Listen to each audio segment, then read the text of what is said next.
Sejam muito bem-vindos a esse episódio especial, apresentado por mim, Eslane, acadêmicos do 6º semestre do curso de Psicologia, sob a orientação da professora Jéssica Lara. O assunto de hoje é fundamental: inclusão educacional e o papel do psicólogo frente às deficiências e altas habilidades. A nossa convidada de hoje é Noa, pedagoga especialista em neuropsicopedagogia, que une saberes da psicologia, educação e neurociência. Tudo para compreender o aluno em suas potencialidades no ambiente escolar. O episódio de hoje tem como base teórica o livro Psicologia Escolar, Intervenção e Consulta, de Clarice Araújo, 2010. Nessa obra, ela destaca a ética e o social. E para você, realmente existe educação inclusiva na escola? Nos acompanhe agora com 4 blocos falando sobre o assunto. Eu sou a Vilma, do 6º semestre. Eu gostaria que você se apresentasse para a gente. Primeiramente, gostaria de agradecer pelo convite. Eu acredito que vai ser um momento muito rico para a gente estar compartilhando sobre esse assunto, que eu realmente sou apaixonada. Eu gosto de estar reunida com pessoas que compartilham dessa paixão. Vamos começar a entender sobre o que significa mesmo incluir. Como as escolas podem diferenciar na prática a inclusão verdadeira da mera integração para você? Olha, na integração, o aluno ele já está inserido ali naquela sala regular. O que difere da inclusão é porque a integração, o aluno vai ter que se adaptar à realidade da escola. Na inclusão, não.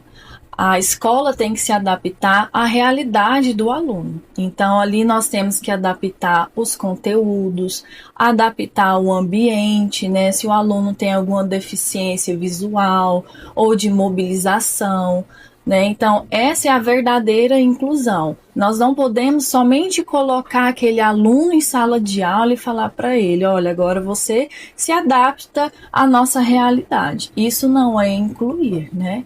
Então, assim, quando um professor, por exemplo, tem um aluno que é surdo, e a gente coloca um professor ali de Libras, se o professor regente ele não sabe verbalizar, se comunicar com aquele aluno, ele não está sendo incluído naquela sala de aula. Ele está integrado, mas incluído não. Então, por isso que nós precisamos adaptar o ambiente, os recursos, as disciplinas para a realidade que aquele aluno necessita. Falando em educadores, sabemos que a inclusão traz grandes desafios no cotidiano escolar. Quais são os maiores desafios enfrentados pelos professores no atendimento aos estudantes, como a formação continuada pode transformar esse cenário? Eu acredito que é o suporte da instituição. Nós percebemos na maioria das instituições públicas, né, até mesmo privadas, elas não estão preparadas para dar um suporte para o professor. E muitas das vezes até mesmo para o aluno. Eu sempre falo, a graduação, a pedagogia, ela não dá base para a gente saber lidar com os alunos atípicos. E o problema não está naquele aluno. O problema está na falta da nossa informação e do nosso preparo.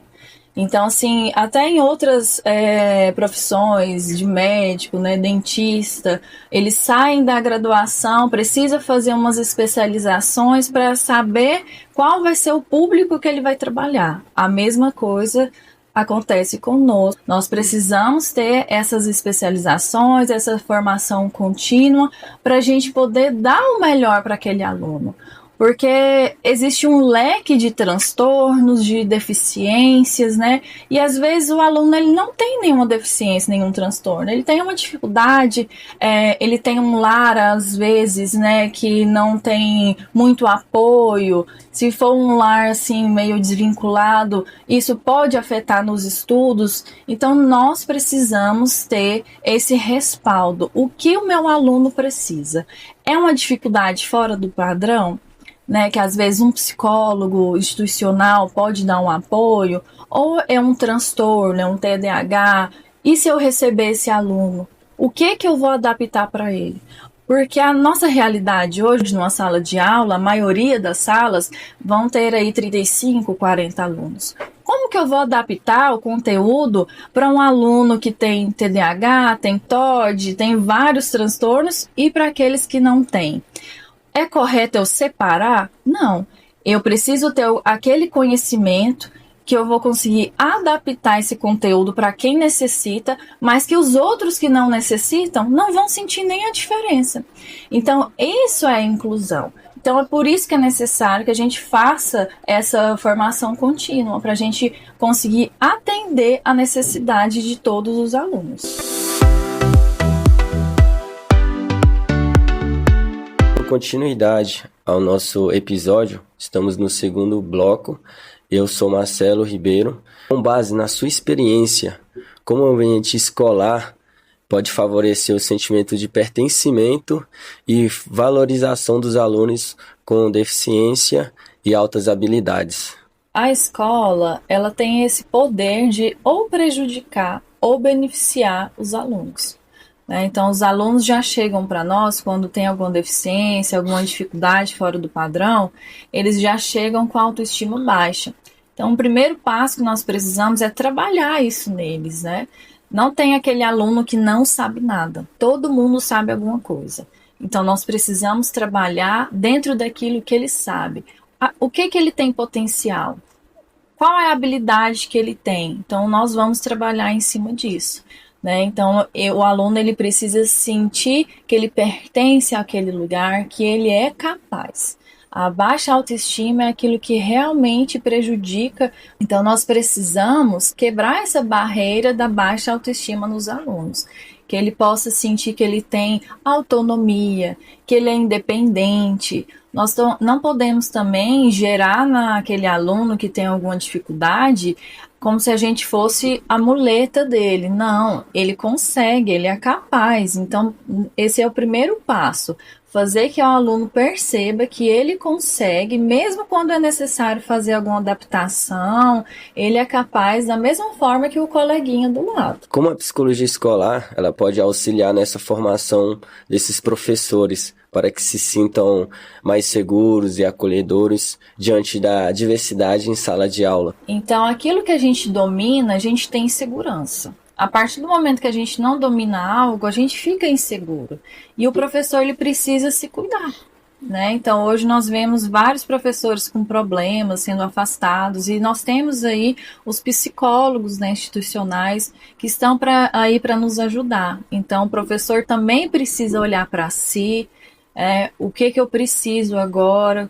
Eu tenho que me cuidar para poder cuidar do aluno também. Se eu não estiver bem em sala de aula para poder administrar aquela turma, eu não vou conseguir dar o meu melhor. Então, hoje, graças a Deus, nós temos esse apoio do psicólogo.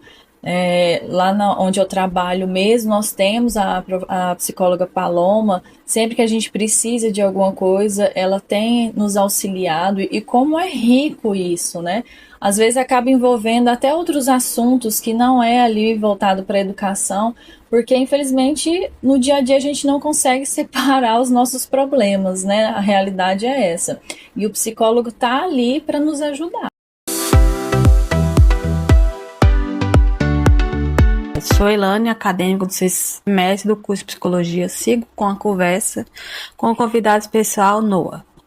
Minha primeira pergunta para nossa convidada: sabendo que a tecnologia assistiva vem tornando uma grande aliada na inclusão escolar, na sua experiência, de que forma os recursos tecnológicos podem ampliar o acesso, a aprendizagem e a autonomia dos estudantes com deficiência e altas habilidades? Elaine, é importante sabermos que a tecnologia assistiva, ela não substitui o professor.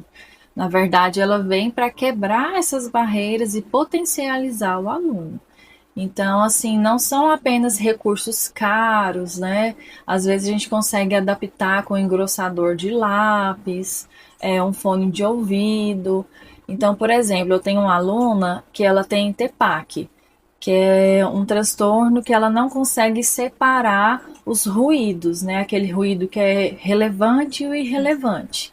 Então, na aula de tecnologia, o que eu adaptei para ela? A explicação é narrada e ela usa o fone.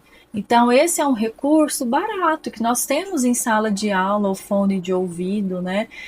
Dei o exemplo também do engrossador de lápis. Então, assim, nós precisamos só adaptar aquele conteúdo para o aluno dentro do que ele já sabe, para que ele se sinta realmente capaz de executar aquela tarefa. Como o psicólogo escolar pode contribuir para que a escola desenvolva a estratégia de convivência, empatia e cooperação que favoreça o aprendizado de todos os alunos? Primeiramente é o relacionamento, né? É aquela escuta ativa, é realmente ouvir o que o aluno necessita, ouvir a família, porque muitas das vezes a família já vem com o luto do laudo, né? Então nós somos essas primeiras pessoas ali que vai receber a família, então nós temos que acolher, que ouvir, que falar, olha, você não está sozinho, nós vamos dar continuidade nessa tarefa juntos, né? Porque o relacionamento precisa ser assim. Eu preciso trabalhar diretamente com o aluno e com a família. Se eu não tiver o apoio, né, se eu não tiver um relacionamento com a família, o meu trabalho ele não vai ser completo. Então, esse relacionamento é fundamental para uma boa execução, né? Então, nós precisamos ouvir a família, dar aquele suporte emocional, o suporte que a família e o aluno necessitam. Vamos ao quarto e último bloco do nosso episódio. Eu sou Maísa Ribeiro, estudante de Psicologia, e vamos dar continuidade falando sobre rede de apoio e aspectos legais. Nós sabemos que a parceria entre a escola e família é essencial. Então, como a escola pode fortalecer essa relação escola, família e psicólogos, sem gerar completamente culpabilizações, e sim apoiando esse trabalho conjunto voltado ao desenvolvimento do aluno? Nós precisamos ter um relacionamento transparente, tanto entre a equipe multidisciplinar quanto com a família. Então, quando o aluno vem para nós, se for um laudo recente, né, nós precisamos colher informações de como é a realidade desse aluno dentro de casa. É através da família que nós vamos conhecer de verdade as necessidades daquele aluno. Então, nós precisamos ter essa troca de feedbacks também. Eu adaptei isso e percebi que teve uma diferença. Não teve diferença. O que a gente pode adaptar novamente? Como que está sendo a realidade dentro de casa? Porque se for um trabalho só na escola, pode ser que não seja tão eficaz, né? Então, nós precisamos ter um trabalho também dentro da família, na comunidade, ali onde o aluno está inserido. Não é um trabalho somente da escola, é um trabalho conjunto, né? Então, nós precisamos ter todas essas pessoas envolvidas. Perfeito. Noah, nós sabemos que a legislação brasileira garante o direito à educação inclusiva e prevê adaptações que respeitam as necessidades de cada aluno. Sim. Na prática, como a escola pode aplicar essas adaptações curriculares de forma a garantir o acesso, a permanência e a aprendizagem sem reduzir o direito educacional do estudante? Olha, a legislação, ela incentiva e permite essas adaptações curriculares. Então, é direito do aluno ter essa adaptação. Só que nós precisamos lembrar que a adaptação não é só diminuir o conteúdo. Nós precisamos levar o conhecimento daquilo que ele precisa. Eu não vou diminuir aqui, por exemplo, um texto.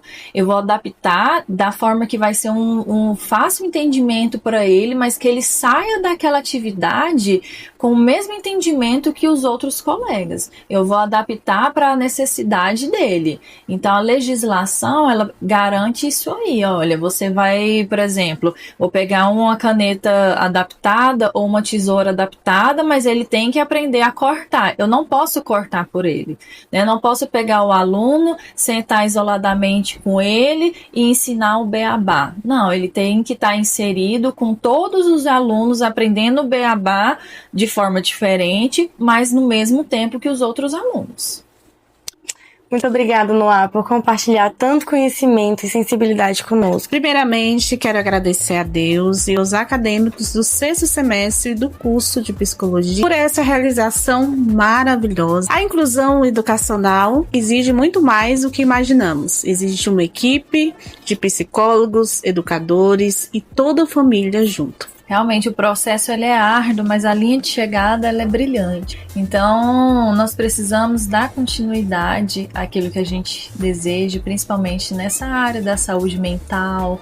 Nós precisamos realmente valorizar isso. E que bom que vocês estão valorizando, evidenciando isso. Eu quero agradecer imensamente a nossa querida convidada por estar conosco, por compartilhar suas experiências. Agradeço muito pelo convite, foi um privilégio estar aqui com vocês. O prazer foi nosso. Agradecemos a todos vocês por nos acompanhar, nossa querida professora, e até a próxima.